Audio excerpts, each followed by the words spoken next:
Blakeman channel. We are here for part 2 of the Babetta Blakeman journey.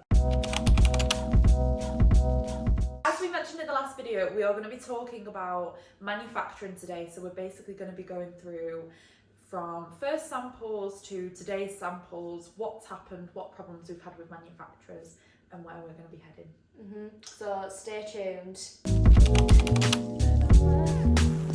I always wanted Babetta to be handmade in England. I just feel like it aligns with the brand. Yeah. I just wanted it to be handmade here. I think in terms of transparency of the brand as well, because I always wanted Babetta to be really transparent and for everybody to see the full journey and stuff, I think being made in the UK makes sense. Definitely. I feel like a lot of brands who claim to be a bit more high-end, you know, they've got a higher price point, but they're still manufacturing in places like China or Malaysia or, you know, where you can get it done quite cheap. You can't really be sure exactly where that's come from, or who that's come from, and kind of ethical situation. The ethical standpoint of the brand, exactly.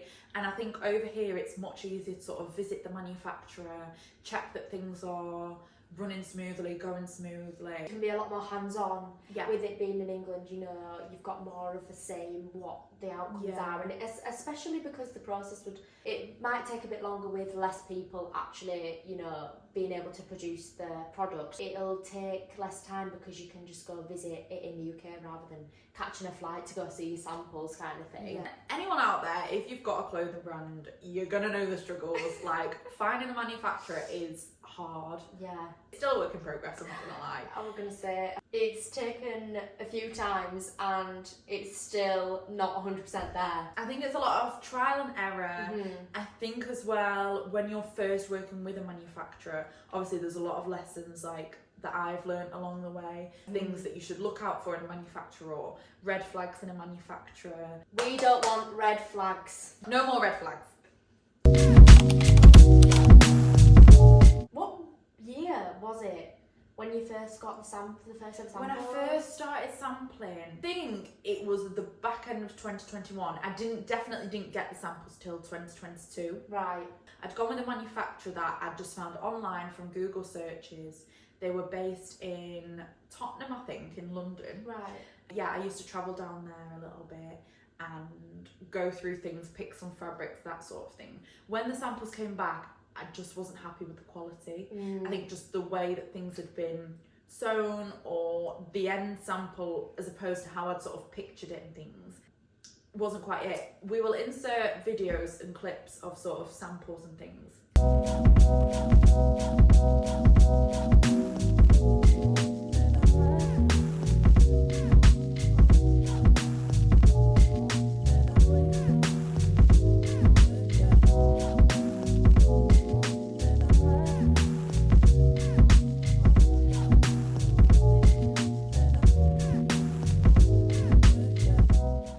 A couple of £1,000 mistakes there, guys.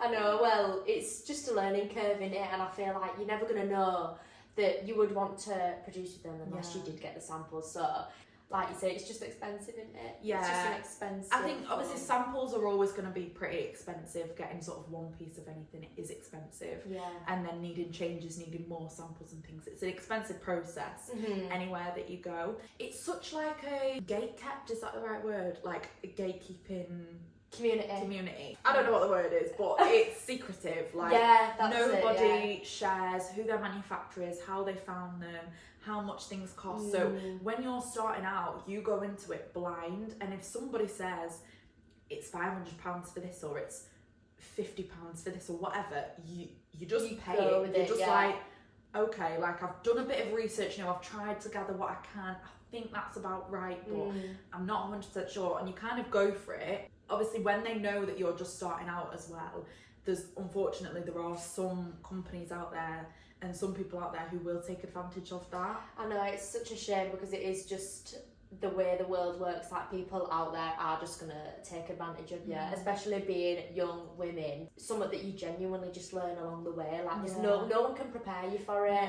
No one can teach you. And the other thing is yes, I was in like group chats and things with girls who started clothing brands, had got brands and stuff, but nobody manufactured in the UK. Obviously the price point is always going to be higher. I think it's hard to know whether even in the UK, is that too high even for the UK? So are you just being ripped off basically? Or is that right for the UK? And I found that hard because I didn't really know anybody else who manufactured in the UK where to ask. And Google doesn't really have the answer for these things. How much is a blazer with shoulder pads manufactured in the UK? Like, it doesn't come up. For X amount of sizes, X amount of units and all that. I was kind of involved with you, and you were in these group chats, you know, kind of gaining knowledge where you could, but you were kind of going in your own lane. Like, no one was really there to kind of say, you should do this, you shouldn't do that. Yeah, of course. I think it's always tricky because, yes, you can learn from people, and of course you can always take things from people who've done it, but equally, they're just sharing knowledge from their experience and their path, and it's always going to be different to yours. Like, even us sharing this story of Babetta, someone who's got a clothing brand out there, yes, some bits might be helpful, some bits are probably completely irrelevant, and there's probably some questions that will only be a part of your journey. Like, I feel like some things in our journey that have happened, nothing specific to the brand that is yours. So it's just one of them things that you just learn along the way. Definitely. So so that was the first manufacturer we worked with in London. As I say, I only sampled with them, wasn't 100% on the quality and the process of things as well, sort of communication and things. So I left that where it was, and I thought, right, I will go and find something else, somebody else. So after the London manufacturer, I thought, right, I'm going to move on to maybe an individual machinist, seamstress. I found one that I saw on Instagram, and I loved the stuff that she'd been making for other brands. I'd seen sort of the work that she'd done. So I just reached out to her basically and said, I'm really interested in starting with you. Yeah, I was really happy with kind of how things went. So I began to sample. The clothes were immaculate, like all the garments and everything that we even shoot now is actually all garments from this machinist. Yeah. So yeah, the quality of work is unreal, and the garments were gorgeous, weren't they? Just up to other factors really as to why that it's not going into production with the same machinist this time. Yeah, the quality is amazing. There's, you know, no stitch coming out. There's nothing out of place. It's really good. Yeah, and I remember like loving the products. Like when I first time tried them on, I was like, yes, I love these. Yeah, 1,000%. But as Holly mentioned, moving forwards, we will be working elsewhere, just because the main factor being, with it being an individual person, you can imagine how much detail goes into a shirt alone, a blazer alone, the trousers with the pleats and everything. Like, it is such a timely process that actually, if we want to be gifting to influencers, or we want to be selling products and having enough products like inventory in stock on the website, it's not sustainable. You can imagine like the workload for one person for the amount of units that you would want to get now is just like, it's a lot. I think it's just a completely different business model. I think that's a good route to go for if it's kind of made to order or it's kind of slow fashion, you know, like it's custom things or anything like that. I think when you want inventory and it wants to be ready to go, or it wants to be on a pre-order, and that can be ordered as much as possible basically. There needs to be a factory in place. Obviously you've got to consider that if there's just one person creating the things, if there's any illness or holidays, it delays the brand moving forwards. And the last thing you want is, obviously, we're hopefully anticipating when Babetta launches that we're going to have a lot of people on the waiting list wanting to buy it, and I know, fingers crossed. When that actually comes around, she's not going to be, like, one person alone would not be able to fulfill that many orders, and like you say, things get delayed and you don't want customers waiting, and then bad reviews building up because they take months to get X products. Finding someone that can suit to a larger scale is what we need. I think it just came down to actually what scale do we want Babetta to be on, and when we're scaling the business, it just isn't a sustainable option. As we said, work is immaculate, and we like the pieces. The pieces have had a lot of compliments. What you see on socials is all her work, so we love that. Yeah, it's gorgeous.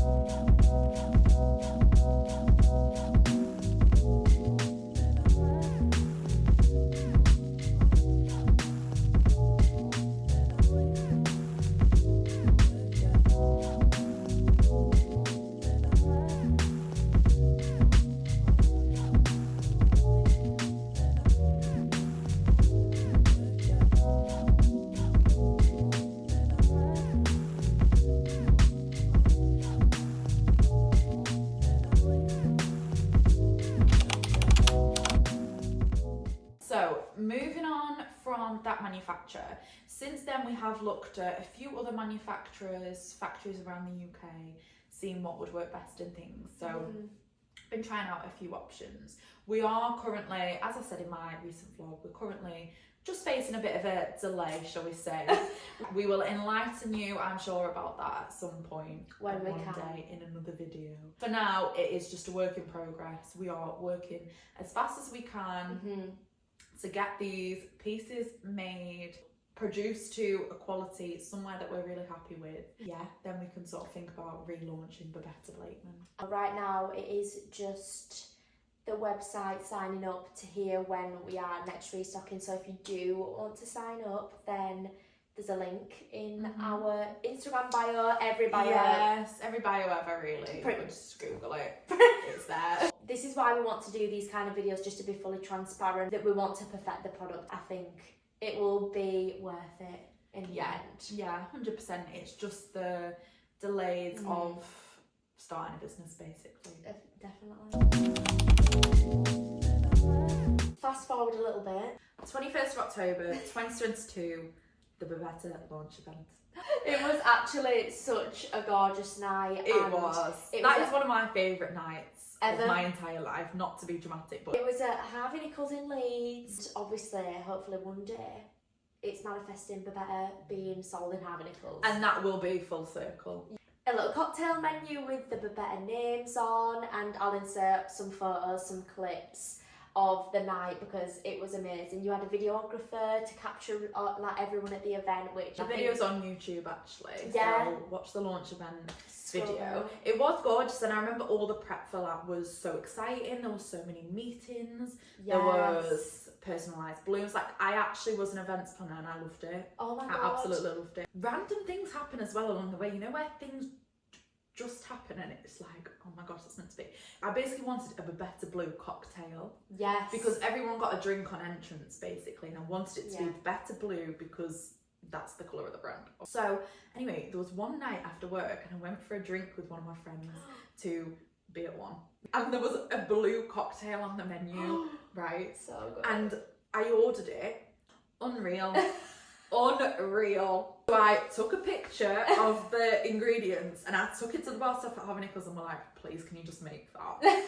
I remember the little pegs with the Babetta on. You had it on the little details, of course, always. Yeah, I love the details. Always. Obviously, it all went smoothly on the night. You did a little speech. Everyone could see the final product. They could see the samples. I actually purchased a sample myself. That was my first. The samples were on sale, weren't they? My first ever exclusive Babetta piece, one of one. Behind the scenes, things weren't going that smoothly. Again, it was stress. To plan an event, it's got to be planned quite a few months in advance. So I'd probably been planning that since June or July, thinking, right, I'm going to have the product by September, I can do the shoot, the website will go live on the same day as the event. Let's push it to the end of October so we've got plenty of time. Obviously not. Obviously that's not how things go. So my biggest lesson I learned from that is do not plan anything until it is set in stone, until you have got the product and you are 110% ready for launch. I think it was the panic of like, right, I have kind of, you know, I've had the Instagram now live for a while and I've been saying it's coming soon, and is it? Yeah. I've also I'm running out of money at this point, so I kind of need to launch because I need to get some money back and stuff. Yeah. The samples were delayed for numerous reasons, but long story short, the samples were delayed. I didn't get the final product, the final things, until the day of the launch party. I remember literally thinking, there's a few weeks left and I don't know if my product's going to be there. Oh my god. I don't know what's going to happen. I can imagine the stress. And it was just a bit of stress because obviously, like I say, we love the product and things, and I wasn't worried about the quality or anything like that. It was more the fit of the product, obviously, because I haven't tried on the final samples as such. Is the fit going to be right? Is the zips good? Because last time I tried them on, there was a few things that needed changing on each item. Right. Nothing was perfected. Things don't always seem as smooth as they look. You wouldn't have known at the party. Oh my god, no, I didn't know this information until a few weeks ago, and I obviously was at the launch event and I had no clue. Yeah. But it all worked out in the end, which is what we want. Exactly, yeah, it does always all work out. After the launch event, we did launch the brand in the December, so that was December 2022. So obviously it was 2 months after the launch event, but obviously it took us a while to do like the e-com shoot and get the website prepared and all of that sort of things after the launch event. Which I think even then, looking back, obviously we were happy with the result, but we would do things differently now. 100%, yeah. And I think having that time now to really perfect things while we're waiting for the product is what will work. Really, yeah, it'll work in our favour. We launched in December 2022, 2 months after the launch event. So it kind of got to a point where I felt like I had to launch the brand basically, because as I've said, it was running out of money. I feel like the Instagram had literally been live for about a year at this point. Yeah. And people were waiting for it and things, so I thought, right, I'm going to have to launch. Looking back again, I think it was rushed. I think in terms of things being perfected and things, even the product, like I say, because I didn't try them on until the actual night. Yeah. There's things that would be changed, just minor details of sort of the fit of things, and you know how like the zip lies on the trousers, for example, and a couple of details like that, which will definitely be, you know, a focus point. Which absolutely. That's why we're taking it slow this time. I feel like lessons have been learned from it. But launch the brand with very, very minimal pieces, literally 1 or 2 of each piece per size. And that obviously meant that we couldn't gift to influencers or celebrities or market the product properly as we would like to, which led to minimal sales. It was mainly kind of friends, family. It wasn't this huge success, which I wasn't expecting, because I feel like because of fabric fashion, I'd learned that when you launch products, like, you're not just going to sell out on the first day without the proper prep and things, without that customer behind you. So I wasn't fully expecting that, and it probably did better than I thought. Actually, it probably did better than I expected. But definitely moving forwards, there'll be a lot of things that are different. I think it was almost just a bit deflating, because it's like the money's gone, the time's sort of gone. I am left with, I don't really have a manufacturer at this point. I don't really know the next steps of what to do, basically. Using this time to grow the socials, I think, is really on our side. We need to use the time wisely now, and I think, just learning from it. So at this point we are in 2023, we've kind of got this half-launched brand, if you like, but there's not, like, the t-shirts all sold out, the t-shirts were gone. And there hasn't been any more since. Yeah, the t-shirt that I bought is such gorgeous quality. I literally wear it all the time, and it's giving timeless. It just goes with everything. Any occasion, dress it down, dress it up, and that's literally a t-shirt. So once the full collection is perfected, then, you know, I'm literally going to be in it 24/7. I feel like we already do quite a lot anyway, but in just the samples, basically. So we obviously haven't got like the finished, perfected items as such, but obviously growing socials is a priority now. But I think you did a lot of, took the time to kind of learn and get more experience under your belt. I feel like 2024 has almost been the socials if you like, and I feel like that's when you've come properly on board. Definitely. Like, you've always been on board, and like Holly's always supported everything Babetta, been there, helped with a lot. But from 2024, I feel like we've shared it like a lot, haven't we? More of a lead on the social aspect, because obviously I do have a full-time job in social media, so it works hand in hand. It's such a massive help. I feel like when there are business things going on with manufacturers or just emails and things like that, it's such a big weight lifted off my shoulders. I feel like if I know that there's somebody else there that's gonna keep on with the socials and they're gonna remain consistent, even if my mind's elsewhere or sorting another problem or something. Just having that person, aka me. 100%. Biggest height woman. Just to kind of give you that bit of steam, just to kind of keep you going.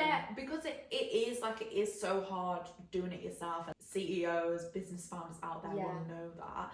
I don't know, I think sometimes it can just all get a bit much, like working another job and growing a business and trying to do socials and things, like it's so much. And then sometimes if something goes wrong or you lose like the sight of things for a second, it can go, like, there's definitely been a couple of times where I've gone to Holly like, I'm not doing it anymore. Like, Holly's like, no, don't. Like, do you remember? I know. She said at the start of this year, like, I think I'm just not going to do socials for a year.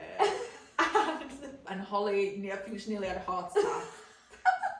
When I said that, because she's like, what do you mean you're not going to do socials? Like, no, genuinely. And looking back, that was wild that came out of my mouth, but it did. You've got to be real, do you know what I mean? And I think, looking back, we can laugh now because we are enjoying it so much doing socials. We know where we're at. We're at a strong point, I think. Yeah, and just kind of planning days where we're going to shoot content and, you know, have a bit more fun with it. It was a tough time at the start of the year. I remember when you said to me, Holly, I need to speak to you about Babetta, and I thought, oh yeah, we're just going to plan. She's handing it in. Oh, did you No, I genuinely was like, oh, she just wants to chat to me about a YouTube video, about something that she wants to post on Instagram, and then it was like, Holly, I'm not posting for a year, and I was like, Holly, I don't think I'm going to do the business anymore. She's thinking what? There's been times where I've been able to pick Sophie up and be like, no, we're doing this, but I feel like when I first met you, 3 years ago, that you kind of give me that motivation and that determination to be like, right, I actually want to do something for myself. We have become so close in this whole process, and I genuinely wouldn't change it for anything. The back end of 2023, and even up till now, for me, was kind of self-development. Yeah. Because I feel like when you are solo founding a brand, and any CEOs, business founders out there will know this, you really affect the brand, because obviously your personal life fluctuates, and that does have an effect on the business. Yeah. So you have to try and sort of stop that where possible, I think, and kind of try and maintain the brand, which is where it's I would just say when there's two people. This is where I come in. Even when you're consuming your life with something that you love, you still need to have those off days where you're not looking at your phone and you're not posting on Instagram and you're not editing a TikTok, because otherwise you do become fully consumed in it and it does get a bit unhealthy. Yeah. I feel like having each other just to kind of be like, you can do this day, I'll sort the TikTok, I'll sort the YouTube. It really does help just having that work, you know, life balance, I would say. 100%. And even making sure, obviously, when we spend time together, we're doing X amount of time on Babetta as well as enjoying ourselves and just catching up. Yeah. Self-development factor, we're both kind of on that, because it does help, like, working on yourself helps work on the business, and I feel like we've got to feel like we're in a good place to be the strong foundations for the brand, basically. So a couple of things that we've done, for example, last year I did I think it's called NatWest Accelerator Program. Basically a 6-month free program. You meet loads of people, you get free coaching, you have sessions on funding, marketing, anything like that. And it was just so interesting because the cohort I was in was 50 people, I think. And every single person has got a completely different business. It was a fashion business. There was people in automotive industry. There was an AI business. There was protein coffee business. There was like everything you can name. There was. You could just learn from every single person, which was unreal, and it was definitely beneficial. We also did a course earlier this year, didn't we? Which was like a leadership course. Yeah. Work on our teamwork skills, our people skills, public speaking, where you did obviously your pitch for NatWest, where you pitched Babetta and spoke in front of everyone, which obviously does build skills, and it can seem daunting, but the more you do it, the more confident you're going to get.